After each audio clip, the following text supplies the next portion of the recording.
A čo mám? Nové čipsy. Bol som v Lidli, pre tých, čo nevedia. A mali tam nové takéto čipesy, že potato chips a mango z chili. Ako som už spomínal v predošlom nejakom videjku, ja štiplavé a pikantné nemám rád.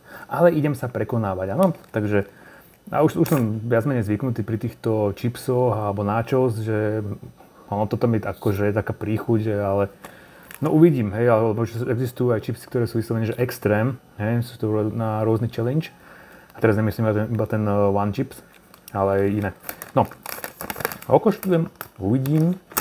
Mám tu aj vodu, keby náhodou, že mi to vystrelí dekel. Tak, vyzerá to asi takto. Je to vidno? Je to vidno? A ale to krásne voní. Tyjo. Akože vonia je nádherná, lebo naozaj niektoré tie čipsy, ktoré kúpite a nie sú moc drahé, tak ani tá voňa nie je dobrá, ani chuť nie je dobrá.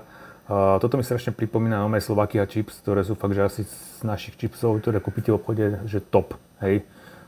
Ples mne moc nejdu. Voňajú krásne. Tak, aký veľký, dobre, to nedám do huby náraz. Dáme menší. Tak, dobre, to čo s tebou? Tak, na zdravíčko, dobrú chuť.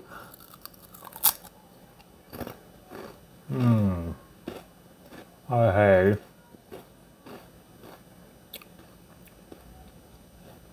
Taká kombinácia s mangom je geniálna. Wow. Ty kokos. Ja mám s čipsom najradšej slaninku alebo barbecue, rážničí, prípadne jarnú cibulku. Ale toto naozaj veľmi jemne pikantné. Úplne nič. To hovorím akože ja, čo neznášam štiplavé alebo pikantné, je to úplne super. Hej, bez problémov.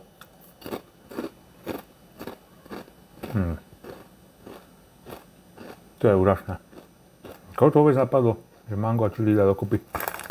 Takže, budete v Lidli. Teraz to tam majú. Počkajte. No, neviem, kedy toto video pustím, takže to už mať možno nebudú. Jak je týždeň, čo to majú teraz? Grécky týždeň.